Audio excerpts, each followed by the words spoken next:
துலாம் ராசிக்காரர்கள் இந்த பிரிவுக்கு அப்புறம் உடைந்த கண்ணாடி மாதிரி அப்படின்னு சொன்னீங்க. அடுத்த ரொட்டீன் லைஃப்க்கு இவங்க எப்பதான் சார் வருவாங்க? அதாவது பிரிவுக்கு அப்புறம் கூட இல்லைங்க, பிரிவே உடைந்த கண்ணாடி தானே. ரொட்டீன் லைஃபுக்கு வரணும், யாராக இருந்தாலும் நிச்சயமாக வரணும். அதற்கு கிரகங்கள் துணை புரியணும்.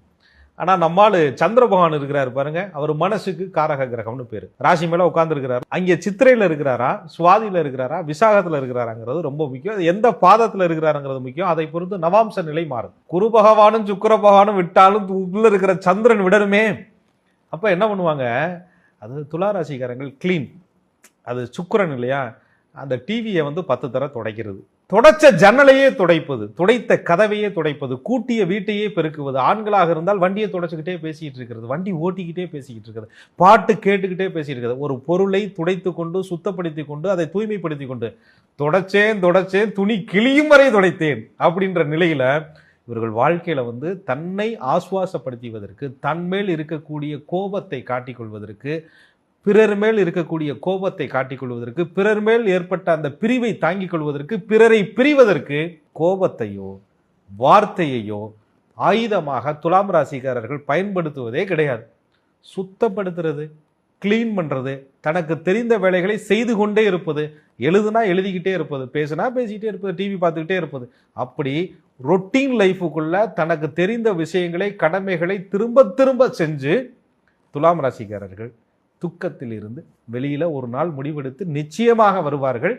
ஏன்னு சொன்னா, இந்த துலாம் ராசி அப்படின்னு சொல்லக்கூடிய ஒரு ராசி காற்று தத்துவ ராசி, பஞ்சபூதத்திலே பலமான ஒரு ராசி, கால தேவதனுடைய 7வது வீடு என்று சொல்லக்கூடிய ஒரு இணைவு ராசி.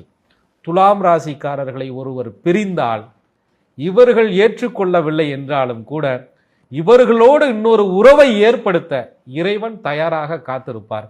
அந்த உறவுதான் துலாம் ராசிக்காரருடைய வாழ்க்கையை 2வது பாகத்தை அற்புதமாக மாற்றக்கூடிய ஒரு உறவு. துலாம் ராசிக்காரர்களுக்கு இந்த பிரிவு அப்படிங்கிறது உடைந்த கண்ணாடி மாதிரி. ஆனா வாழ்க்கை இப்படியே போயிட போறது இல்ல. நீங்க சொன்ன மாதிரி இவங்க எதிர்பார்த்ததை விட இன்னும் நல்ல ஒரு உறவு இறைவன் ஏற்படுத்தி கொடுப்பார் அப்படின்னு சொல்லியிருந்தீங்க. இது இவங்க வாழ்க்கையில எப்போ எப்படி சார் நடக்கும்? அதாவதுங்க, பிரிவு அது துக்கம், இது ஒரு தசாபுத்தி காலங்களில் நடக்கும். இணைவு அது சந்தோஷம், அது ஒரு தசாபுத்தி காலங்களில் நடக்கும். துளாராசி விரும்புறது என்ன? ரொம்ப சிம்பிள்ங்க, கிவ் அண்ட் டேக். நீ எனக்கு ரொம்பவும் கொடுக்க வேண்டாம், கொடுத்தது போதும். ஆனால் எனக்கு அதுக்கான மதிப்பு மரியாதை நான் கொடுத்ததுக்கு ஈக்குவலாக இன்னொருத்தட்ட கிடைச்சா துளாராசி ஹாப்பி.